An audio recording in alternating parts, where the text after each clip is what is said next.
Hello students, हमने हमारे पिछली वीडियो के अंदर पढ़ा था न्यूमेरिकल्स ऑफ कूलम्ब्स लॉ, जिसका यूज करके हमने क्या निकाला था, फोर्स किसके अंदर बिटवीन द टू चार्जेस, और we can say that the system was consisted of two charge particle. Now अगर हमारे पास सिस्टम के अंदर क्या हो, more than two charge particle हो और हमें सबके अंदर क्या निकालना हो, फोर्स ऑफ इंटरेक्शन किसी पर्टिकुलर चार्ज पे, तो किसकी हेल्प से निकालेंगे वो हम सुपरपोजिशन प्रिंसिपल की हेल्प से। तो आज का हमारा टॉपिक है सुपरपोजिशन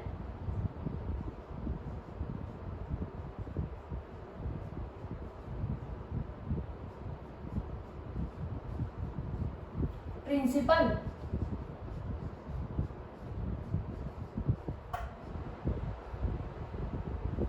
कूलम्ब्स लॉ का हमने यूज किया था किसके लिए, टू चार्जेस के लिए। सुपरपोजिशन प्रिंसिपल ने हमें क्या बोला कि अगर हमारे पास एक सिस्टम है जिसके अंदर हम एज्यूम कर रहे हैं कितने नंबर ऑफ चार्ज पार्टिकल्स हैं, n पार्टिकल्स, जिनका चार्ज क्या ले लिया हमने, फर्स्ट पार्टिकल का चार्ज ले रहे हैं Q1, सेकेंड का चार्ज हम ले रहे हैं Q2, n पार्टिकल का चार्ज ले रहे हैं हम Q1। ये जो सभी चार्जेस हैं सिस्टम के अंदर प्रेजेंट हैं, किसी सिंगल चार्ज के ऊपर क्या करेंगे, सभी फोर्स लगाएंगे, तो टोटल फोर्स जो होगा उस सिंगल चार्ज के ऊपर, किसके ऊपर, सपोज करो हमारे पास क्या है, कोई चार्ज Q0, उसके अलावा सिस्टम के अंदर हमारे पास बहुत सारे चार्जेस हैं, from Q1, Q2, Q3, Q4, nth charge हमने क्या ले लिया सिस्टम के अंदर, n। तो सुपरपोजिशन प्रिंसिपल ने हमें क्या बोला कि हमें क्या निकालना है, टोटल फोर्स निकालना है किसी चार्ज Q0 के ऊपर, जो कहाँ पे रखा हुआ है, XY प्लेन के अंदर। XY प्लेन के अंदर चार्ज Q0 का पोजीशन वेक्टर हमने एज्यूम किया कितना, R0 फ्रॉम दी ओरिजिन। अब कूलम्ब्स लॉ के अंदर हमारे पास जब वेक्टर फॉर्म में हमने किया था, सिर्फ दो चार्जेस थे। कौन कौन से चार्जेस थे, Q1 एंड Q2। आज हमारे पास क्या है, फोर्स किस पे लग रहा है, Q0 पे लगेगा, लेकिन किसकी वजह से लगेगा, Q1 पे इसके ऊपर फोर्स लगाएगा, Q2 भी फोर्स लगाएगा, अप टू Qn तक चार्ज जो है हमारे पास सभी किसके ऊपर फोर्स लगाएंगे, Q0 के ऊपर। तो टोटल फोर्स जो Q0 के ऊपर लग रहा है वो हमने एज्यूम किया कितना लग रहा है हमारे पास, F0। तो F0 किसको रिप्रेजेंट कर रहा है, total force on charge Q0। Total force किसके बराबर आएगा, जो फोर्स इंडिविजुअल चार्जेस लगाएंगे किसके ऊपर, Q0 के ऊपर। सबसे पहला चार्ज कौन है हमारा, Q1, ओरिजिन सा इसका पोजीशन वेक्टर एज्यूम करेंगे हम कितना, R1। जैसे हमने कूलम्ब्स लॉ किया था वेक्टर फॉर्म के अंदर, दोनों चार्जेस कैसे हैं, पॉजिटिव। Q1 Q0 को क्या करेगा, रिपेल, तो फोर्स की डायरेक्शन किधर आएगी, आउटवर्ड। ये क्या है, फोर्स किसके ऊपर लग रहा है, Q0 के ऊपर लगा, किसकी वजह से लगा, Q1 की वजह से लगा। डिस्प्लेसमेंट कहाँ से होगी पार्टिकल की, फ्रॉम 1 से किसकी तरफ, Q0 की तरफ। तो डिस्प्लेसमेंट वेक्टर क्या आएगा यहाँ पे, R1 0। तो यहाँ पे जो फोर्स Q0 पे लगा फर्स्ट की वजह से वो कितना आएगा, K Q1। Q1 कौन होता है, जिस पे फोर्स लगा, किस पे लग रहा है, Q0 पे, किसकी वजह से लग रहा है, Q1 की वजह से, डिवाइडेड बाय हमने वेक्टर फॉर्म के अंदर पढ़ा था क्या था, R। यहाँ पे क्या था, अगर 0 1 है तो यहाँ पे डिस्प्लेसमेंट वेक्टर क्या आएगा, 1 0 square into R 1 0 unit vector. यहाँ पे क्या लगाया था हमने, यूनिट वेक्टर। क्यों लगाया था, क्योंकि ये जो फोर्स है कैसी क्वांटिटी है, वेक्टर क्वांटिटी, इसकी डायरेक्शन को रिप्रेजेंट कर रहे हैं किससे, किसी यूनिट वेक्टर से। तो ये आ गया फर्स्ट चार्ज की वजह से फोर्स। सिमिलरली Q2 चार्ज का पोजीशन वेक्टर हम ओरिजिन से कितना मान लेंगे, R2। ये भी कैसा चार्ज, पॉजिटिव। पॉजिटिव फिर से क्या करेगा, पॉजिटिव को रिपेल करेगा, तो फोर्स फोर्स की डायरेक्शन किधर आएगी, आउटवर्ड। ये क्या आ गया, फोर्स जो किस पे लग रहा है, Q नॉट पे लगा, किसकी वजह से लगा, Q2 की वजह से लगा। तो डिस्प्लेसमेंट वेक्टर अब हम कहाँ से जा रहे हैं, 2 से 0 पे, तो डिस्प्लेसमेंट वेक्टर इस केस में कितना आएगा, r20।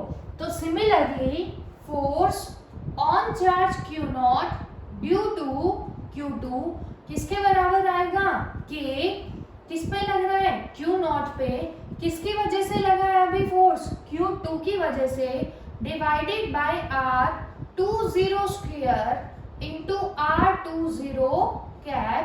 ये क्या आ गई हमारे पास इक्वेशन नंबर सेकेंड। ऐसे ही क्या करेंगे, Q3 की वजह से निकालेंगे, ऐसे ही क्या करेंगे Q4 की वजह से, और सिमिलरली nth चार्ज का पोजीशन वेक्टर हम क्या मान लेंगे, Rn। अब ये भी कैसा चार्ज है, पॉजिटिव, पॉजिटिव फिर से क्या करेगा, पॉजिटिव को रिपेल, तो Qn चार्ज मूव करेगा किधर, Rn से R नोट की तरफ। फोर्स लग रहा है Q नोट पे कितना, किसकी वजह से, F कितना लगेगा, F0n। फोर्स लगा Q नोट पे due to charge Qn, displacement vector is Rn0 vector. तो अप टू कहां तक जाएंगे हम, F0n किसके बराबर आएगा, K Q नॉट किसने लगाया अभी फोर्स, Qn ने, डिवाइडेड बाय R, डिस्प्लेसमेंट कहां से हो रही है, n से किधर, 0 की तरफ, इंटू Rn0 कैप। तो सुपरपोजिशन प्रिंसिपल ने हमें क्या बोला बच्चों, कि अगर किसी सिंगल चार्ज के ऊपर फोर्स लगा रही है, कौन, बाकी सभी चार्जेस जो किसमें रखे हुए हैं, सिस्टम के अंदर ऑलरेडी रेस्ट पोजीशन पे रखे हुए हैं, तो जो टोटल फोर्स होगा Q नॉट के ऊपर वो क्या होगा, इंडिविजुअल फोर्स का सम। तो अब जब हम इन सबको ऐड करेंगे तो हमें रिजल्ट क्या मिलेगा, total force on charge Q not is equal to, first को क्या आएगा, K Q not Q1 divided by R10 square into R10 cap plus K, second equation क्या है, Q नॉट इंटू किसकी वजह से लग रहा है, Q2 की वजह से, divided by R20 square into R20 cap. nth equation तक ऐड करेंगे, क्या आएगा, dash dash dash K Q not किसकी वजह से लग रहा है लास्ट में, Qn चार्ज की वजह से, डिस्प्लेसमेंट वेक्टर क्या था, Rn0 square into Rn0 cap. अब इस इक्वेशन के अंदर ध्यान से देखेंगे सभी, हमारे पास जो कॉमन टर्म निकल के आ रही है वो क्या आएगी, F not is equal to K Q not. K Q not हमने सभी के अंदर से क्या निकाल लिया, कॉमन। तो फर्स्ट टर्म हमारे पास क्या बचेगी, Q1 R10 cap divided by R10 square plus K Q not बाहर निकाल लिया हमने, क्या बचेगा, Q not sorry Q2 divided by R20 square into R20 cap. Up to कहाँ तक जाएगा हमारे पास, nx तक, क्या बचेगा यहाँ पे, Qn divided by Rn0 square into Rn0 cap. अब ये जो अंदर वाली टर्म है, अगर हम इसको क्या देखेंगे, देखो i की वैल्यू वेरी कर रही है कहाँ से, फ्रॉम 1 to n। तो जब समीशन के फॉर्म में लिखेंगे रिजल्ट को, क्या आएगा, F not is equal to K Q not summation i की वैल्यू कहाँ से कहाँ चेंज हुई, फ्रॉम 1 to n, Q 1 से कहाँ तक जा रहा है, n तक, तो नीचे क्या आ जाएगा यहाँ पे, Q सबस्क्रिप्ट क्या आएगा हमारे पास, i divided by R10 square R20 square, up to कहाँ तक जा रहे हैं, Rn0 स्क्वायर, तो क्या आएगा, R1 to n की जगह क्या लगा देंगे, i, 0 सबके अंदर कॉमन है, स्क्वायर इंटू Ri0 का कैप। ये क्या आ गया हमारे पास, टोटल फोर्स किसके ऊपर लग रहा है, जो चार्ज Q नॉट के ऊपर लग रहा है, किसकी वजह से, N charges from Q1 Q2 up to Qn। तो सुपरपोजिशन प्रिंसिपल का यूज हम कहाँ करेंगे बच्चों, न्यूमेरिकल्स के अंदर, उन सभी सिस्टम के अंदर यूज करेंगे जिनके अंदर चार्जेस हमारे पास क्या होंगे, 2 से ज्यादा होंगे। तो टोटल फोर्स कैसे निकालेंगे, इंडिविजुअल चार्ज की वजह से फोर्स निकालेंगे और सबको क्या करेंगे, ऐड करेंगे। उसके बाद हमारे पास एक नेक्स्ट टॉपिक आता है चार्ज डिस्ट्रीब्यूशन। नेक्स्ट टॉपिक है हमारे पास चार्ज डिस्ट्रीब्यूशन।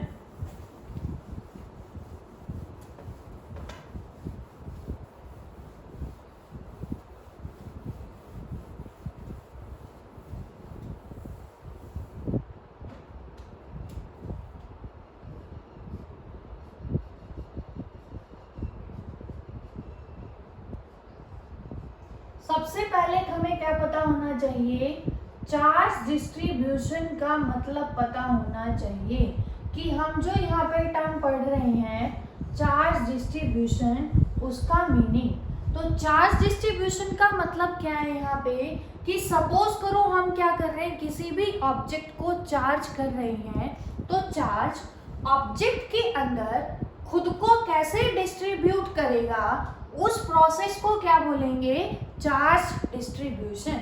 ये जो हमारे पास चार्ज का डिस्ट्रीब्यूशन है, कितने टाइप्स का पढ़ेंगे, 3 टाइप्स का। सबसे पहली जो टाइप है हमारे पास, वो हम पढ़ेंगे चार्ज का डिस्ट्रीब्यूशन फर्स्ट टाइप होगा discontinuous charge distribution. Discontinuous charge distribution. जो सेकंड टाइप पढ़ेंगे चार्ज डिस्ट्रीब्यूशन की, वो हम क्या पढ़ेंगे, कॉन्टिन्यूअस चार्ज डिस्ट्रीब्यूशन। अब चार्ज डिस्ट्रीब्यूशन का मतलब हमें पता है, उसके बेसिस पे हमें किसको डिफाइन करना है, discontinuous charge distribution and continuous charge distribution. तो सबसे पहले पढ़ने जा रहे हैं डिसकंटिन्यूअस चार्ज डिस्ट्रीब्यूशन। इसके अंदर देखो क्या है हमारे पास, सपोज करो कोई भी ऑब्जेक्ट जिसको हमने क्या किया है, चार्ज, तो चार्ज का जो डिस्ट्रीब्यूशन है, कहीं पे तो क्या हो रहा है हमारे पास, ज्यादा, कहीं पे चार्ज का डिस्ट्रीब्यूशन क्या है, कम। इसको कैसे डिफाइन करेंगे कि अगर चार्ज करने के बाद किसी ऑब्जेक्ट को चार्ज खुद को नॉन यूनिफॉर्मली अरेंज करवाए, किसके ऊपर, ऑब्जेक्ट के ऊपर, तो उस चार्ज डिस्ट्रीब्यूशन को क्या बोलेंगे, डिसकंटिन्यूअस चार्ज डिस्ट्रीब्यूशन। तो यहाँ पे क्या लिखेंगे, non uniform distribution of charge.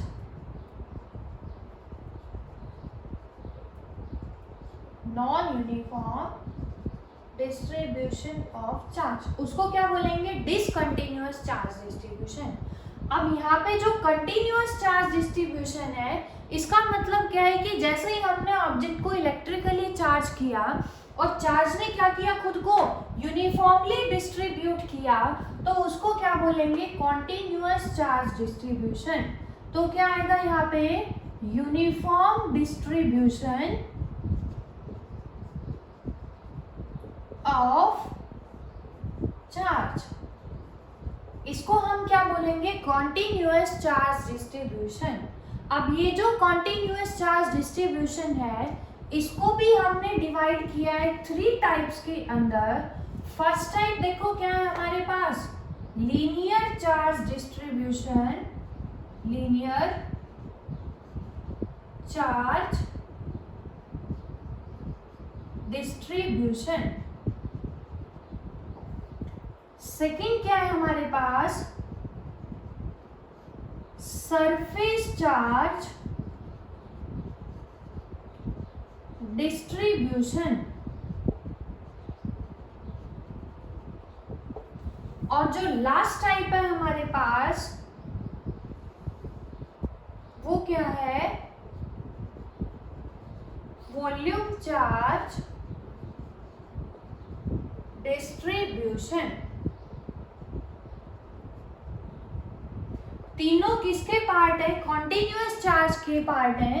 इसका मतलब तीनों केसेस में जो डिस्ट्रीब्यूशन है चार्ज का वो कैसा होगा हमारे पास, यूनिफॉर्म डिस्ट्रीब्यूशन ऑफ चार्ज। अब बात आई कि सबसे पहले किसको पढ़ने जा रहे हैं हम, लीनियर चार्ज डिस्ट्रीब्यूशन को।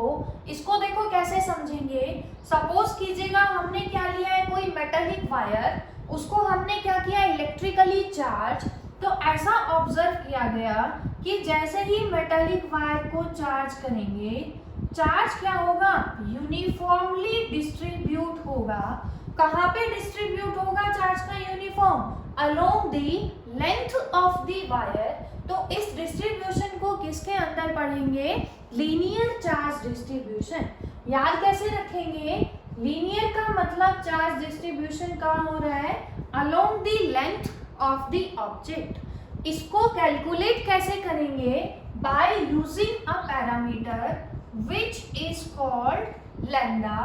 लैम्डा यहाँ पे किसको रिप्रेजेंट कर रहा है, linear charge density.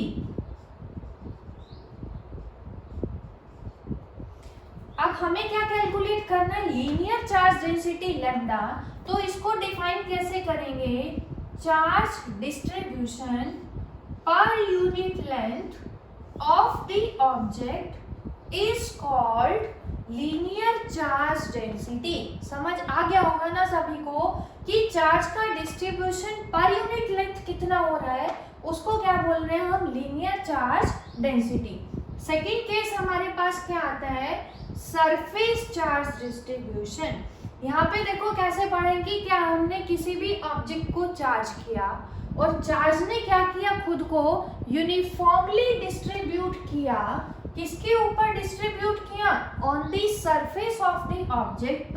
For example हमने क्या लिया, कोई मेटालिक शीट। जैसे ही मेटालिक शीट को हम इलेक्ट्रिकली चार्ज करेंगे, चार्ज किधर रेजाइड करेगा, on the surface of the sheet. तो इसको किसके अंदर पढ़ेंगे हम, सरफेस चार्ज डिस्ट्रीब्यूशन के अंदर।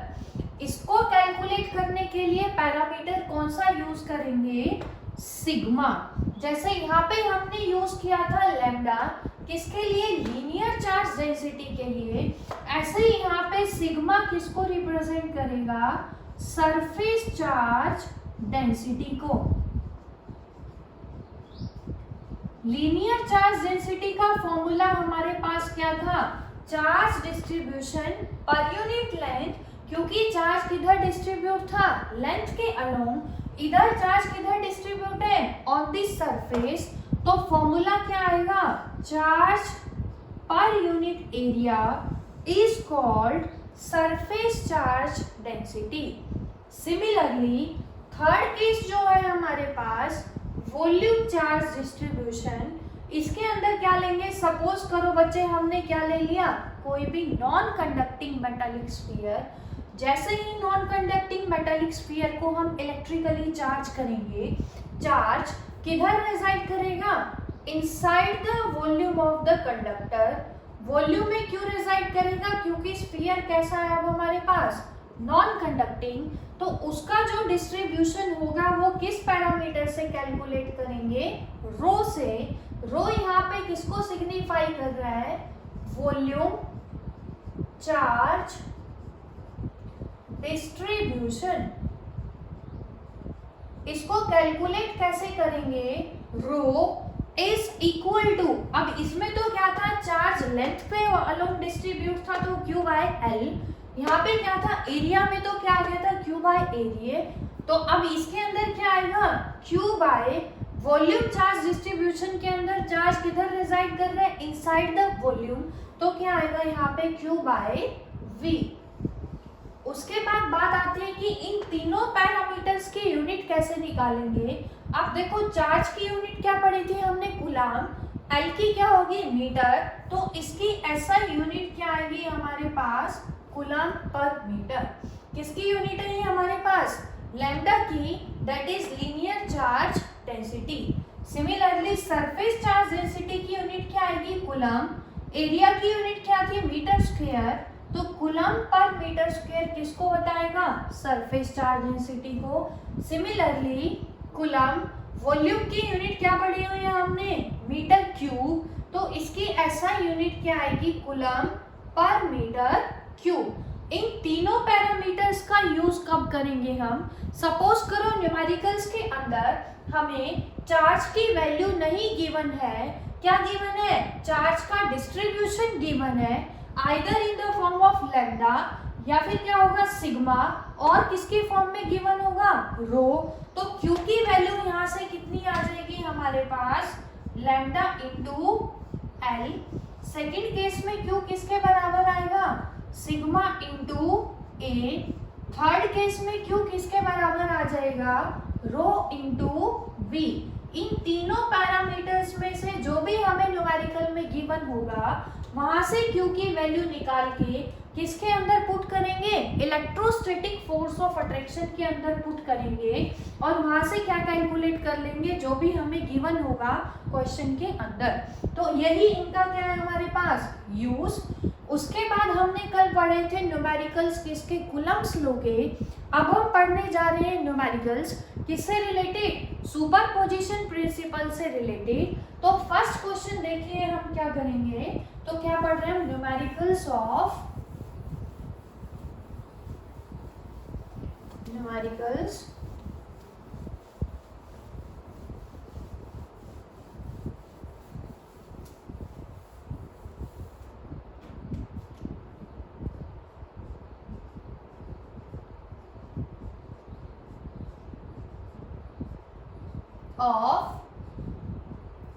Superposition principle.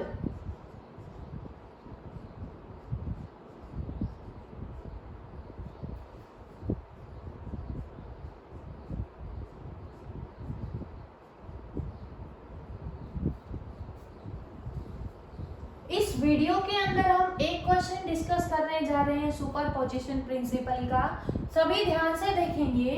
तो क्वेश्चन हमें क्या गिवन है, अब देखो सुपरपोजिशन प्रिंसिपल है तो जो सिस्टम है उसके अंदर चार्जेस क्या होंगे, मोर देन 2। अब जो क्वेश्चन हमें गिवन है, फर्स्ट क्वेश्चन क्या हो गया हमारा सुपरपोजिशन प्रिंसिपल का, let there are 2 charges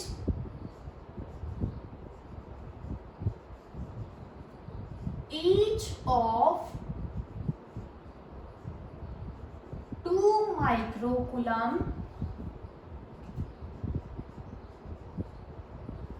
which interact with a third charge of 3 microcoulomb as shown in the figure। Diagram जो है हमें गिवन है क्वेश्चन के अंदर, हमारे पास क्या गिवन है, 2 चार्जेस Q1 और Q2, दोनों की वैल्यू किसके बराबर है, 2 माइक्रोकूलम।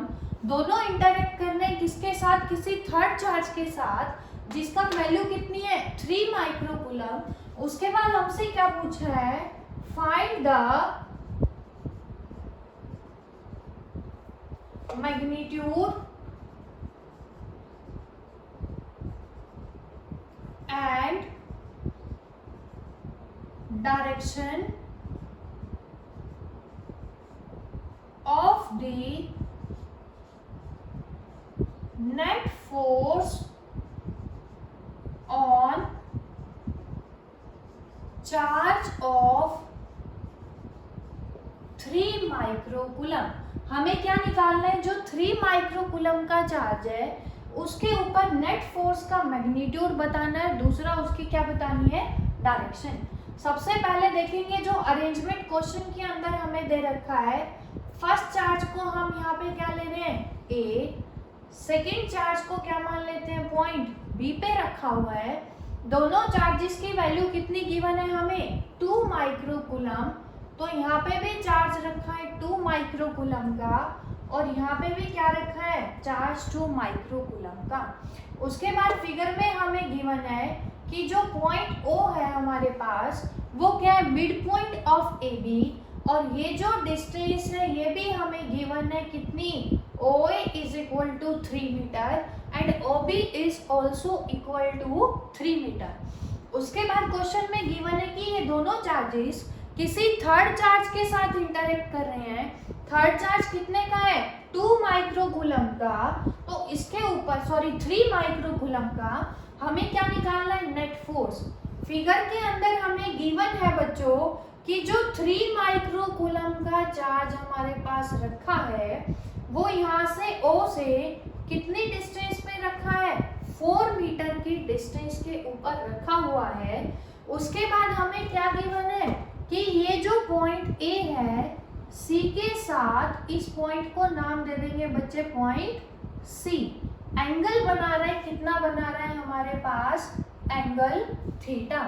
तो B और A दोनों C के साथ कितना एंगल बना रहे हैं, एंगल थीटा। ये हमें गिवन है।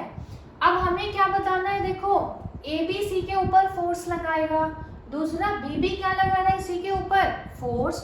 लेकिन हमें क्या बताना है, C के ऊपर नेट फोर्स, और साथ में क्या बतानी है, उसकी डायरेक्शन। तो सबसे पहले देखो क्या करेंगे, इसके अंदर कंस्ट्रक्शन करेंगे। ये जो सेंट्रल एक्सिस है इसको हम क्या करेंगे, आगे की तरफ एक्सटेंड करेंगे। उसके बाद देखो सब ध्यान से देखेंगे, A क्या करेगा, C के ऊपर फोर्स लगाएगा। क्वेश्चन के अंदर हमें गिवन क्या है, स्टेटमेंट हटा देना बच्चों, सबको पता चल गया। देखो गिवन क्या है हमारे पास, A और B पे चार्ज रखे 2 माइक्रोकूलम के, जिनके बीच की सेपरेशन हमें फिगर में गिवन है। C के ऊपर हमें क्या निकालना है, direction and magnitude of the net force. तो अब देखो इसको हटा देते हैं, यहाँ से क्या आएगा हमारे पास, गिवन क्या है हमें, OA is equal to OB is equal to, हमें गिवन है कितना, 3 मीटर।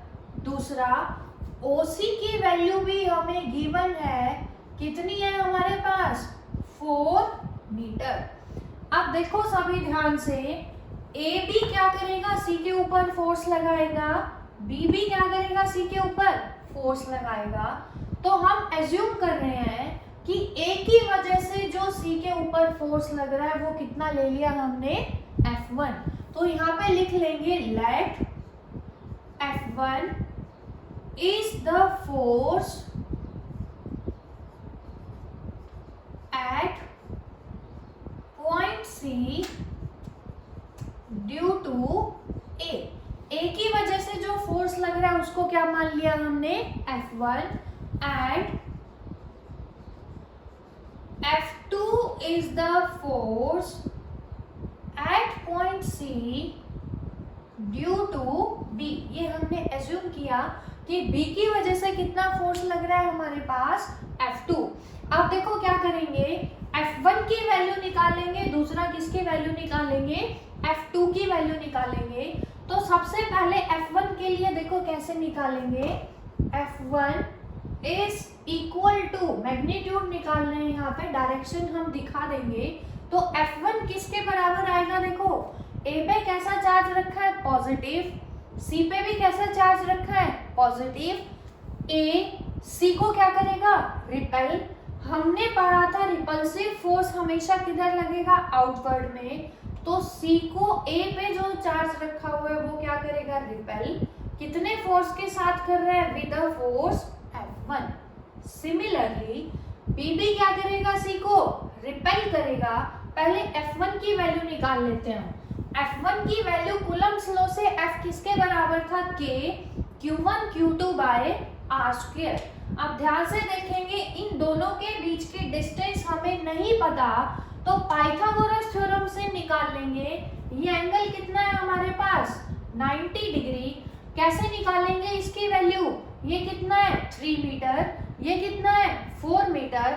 तो हाइपोटेन्यूज कितना आएगा बच्चों हमारे पास 3 स्क्वायर प्लस 4 स्क्वायर, सॉल्व करेंगे कितना आएगा 5 मीटर। सिमिलरली ये भी कितना है 3, ये कितना है 4, ये भी कितना आ जाएगा हमारे पास 5 मीटर। अब फोर्स कितना आएगा F1 इज इक्वल टू के, किसके ऊपर लग रहा है फोर्स 3 माइक्रोकूलम के ऊपर, 3 माइक्रोकूलम किसकी वजह से लग रहा है 2 माइक्रोकूलम की वजह से, डिवाइडेड बाय दोनों के बीच के डिस्टेंस, दोनों के बीच के डिस्टेंस कितनी है हमारे पास 5 मीटर। इसको सॉल्व करेंगे क्या आएगा हमारे पास के की वैल्यू, के क्या है यहाँ पे इलेक्ट्रोस्टैटिक फोर्स कांस्टेंट, वैल्यू हमने पढ़ी हुई है कितनी 9 इंटू 10 की पावर 9, 3 2 जा कितना होगा 6, माइक्रोकूलम में कितने होते हैं 10 raise to the power -6 into 10 की -6 करेंगे कितना आएगा 10 की -12 डिवाइडेड बाय 5। मीटर को किस में करेंगे, सॉरी एसआई है तो किस में रहने देंगे मीटर में।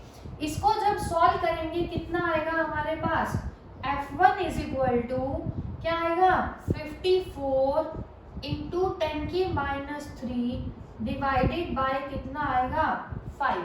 इसको जब सॉल्व करेंगे तो आंसर सपोज करो ये आ गया हमारे पास। इसको सॉल्व करने के बाद 5 1 जा 5, 1 पॉइंट कितना आ रहा है हमारे पास 1.08 into 10 raise to the power -3 newton. उसके बाद हम क्या निकालेंगे फोर्स निकालेंगे, किसके ऊपर निकालेंगे सी के ऊपर ही निकालेंगे, किसकी वजह से निकालेंगे due to charge at B. उसको जब सॉल्व करेंगे तो कितना आएगा हमारे पास, ध्यान से देखेंगे सभी, F2 is equal to, direction को रिप्रेजेंट करेंगे कैसे करेंगे हम, हमारे पास पॉजिटिव, ये भी क्या करेगा इसको repel, positive positive positive repel करेंगे, फोर्स किधर जाएगा आउटवर्ड।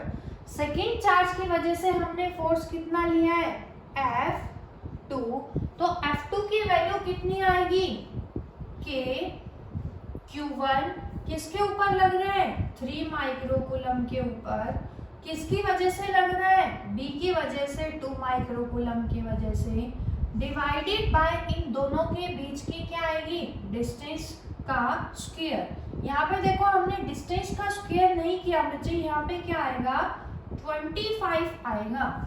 तो इसको जब सॉल्व करेंगे तो आंसर आएगा हमारा 21.6 आ जाएगा।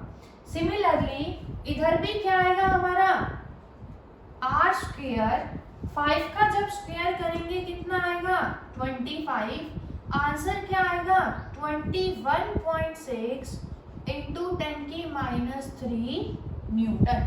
समझ आ गया होगा ना सभी को। हमने क्या मिस कर दिया था आर स्क्वायर, आर कितना है हमारा 5 मीटर, उसका स्क्वायर कर दिया कितना आएगा 25, दोनों क्या है सेम, इसका मतलब F1 किसके बराबर आ गया यहाँ से F2 के बराबर। उसके बाद हमें डायरेक्शन भी बतानी है दोनों की, तो क्या आएगा हमारे पास, इसको हमने माना है पॉइंट C, इसको मान लो पॉइंट M, इसको मान लेंगे पॉइंट N, इसको मान लो इस लाइन को एक्स एक्सिस। अब ये देखो क्या है एंगल थीटा, तो ये भी कौन सा होगा एंगल थीटा, ये थीटा तो ये भी क्या होगा थीटा। क्योंकि क्या कर रहे हैं हम, ये हमारे पास दो फोर्स आ गए, लेकिन हमें क्या निकालना है इसके ऊपर नेट फोर्स। नेट फोर्स निकालने के लिए देखो क्या करेंगे, अब यहाँ पे क्या करेंगे गिवन एक्सिस के पैरेलल AB के पैरेलल हमने क्या की एक लाइन ड्रॉ की। अब ध्यान से देखना F1 एंगल बना रहे थीटा किसके साथ एक्स एक्सिस के साथ, तो ये कंपोनेंट क्या आ जाएगा हमारा F cos थीटा, फोर्स कौन सा है यहाँ पे F1, इसका वर्टिकल कंपोनेंट क्या आएगा y dash is equal to F1 sine theta. इसको अलग से बना के देख लो, ये क्या है हमारे पास x एक्सिस, ये क्या है y एक्सिस, और ये क्या है हमारे पास फोर्स F1 जो क्या कर रहा है थीटा एंगल बना रहा है। तो इसके दो कंपोनेंट क्या हो गए देखो, F1 cos theta along x axis and F1 sin theta along y axis, यही हमने किया है। उसके बाद देखो क्या है, सिमिलरली F2 भी बना रहा है, कितना एंगल बना रहा है F2, थीटा एंगल बना रहा है x एक्सिस के साथ।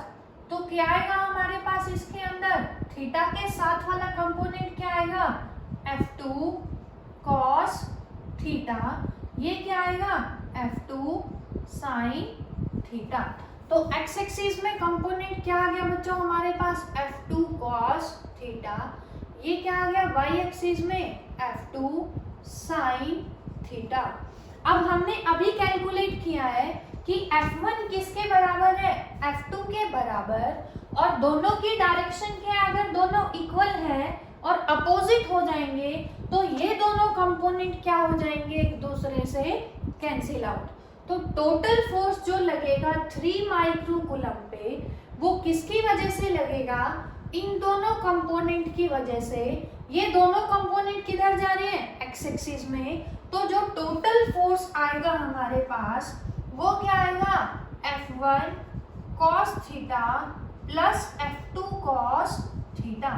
दोनों को हमने ऐड क्यों किया कि दोनों सेम डायरेक्शन में जा रहे हैं, सेम डायरेक्शन में टोटल फोर्स क्या हो जाएगा ऐड। अब इस इक्वेशन से हमें पता है F1 किसके बराबर है, F2 के बराबर। तो F1 की जगह अगर हम F2 लेंगे तो टोटल फोर्स क्या आएगा F2 cos theta plus F2 cos theta, क्या लिख सकते हैं हम 2F2 cos थीटा। अब हमें क्या निकालना है, फोर्स। फोर्स को निकालने के लिए क्या करेंगे, F is equal to 2, F2 की वैल्यू कितनी निकाली है हमने 21.6, ये 21.6 नहीं आएगी बच्चे, देखो तुम बताते भी नहीं हो, क्या आएगा यहाँ पे 2.16। इसको जब सॉल्व करेंगे 54/25 को, तो क्या आ गया हमारे पास 2.16 इंटू 10⁻³ इंटू cos थीटा। अब इस ट्रायंगल में से cos थीटा कैसे निकालेंगे, ये क्या है परपेंडिकुलर, ये क्या है बेस, और ये क्या है हमारे पास हाइपोटेन्यूज। cos थीटा का फॉर्मूला क्या होता है, बेस बाय हाइपोटेन्यूज। तो cos थीटा किसके बराबर आएगा 4 डिवाइडेड बाय क्या आएगा हमारे पास 5। तो cos थीटा की वैल्यू अब हमने कैलकुलेट की 4/5। इसको यहाँ पे पुट करेंगे, क्या आएगा 4/5। यहाँ से हम सॉल्व करेंगे तो क्या मिलेगा हमें, इसको सॉल्व करेंगे F is equal to 3.15 into 10⁻³ newton. ये जो फोर्स है हमारे पास किधर लगना है, net force along x axis, तो क्या आएगा अलोंग CX। क्वेश्चन के अंदर हमसे पूछा था find the value of net force and the direction on the charge of 3 microcoulomb. तो डायरेक्शन हमारे पास क्या आ गई है इसके अंदर अलोंग CX, क्योंकि दोनों फोर्स किधर लग रहे हैं हमारे पास x एक्सिस के अंदर। इस क्वेश्चन को अच्छे से प्रैक्टिस कीजिएगा। सुपरपोजिशन प्रिंसिपल के और जो न्यूमेरिकल्स हैं वो हम अपनी नेक्स्ट वीडियो के अंदर डिस्कस करेंगे। Thank you very much.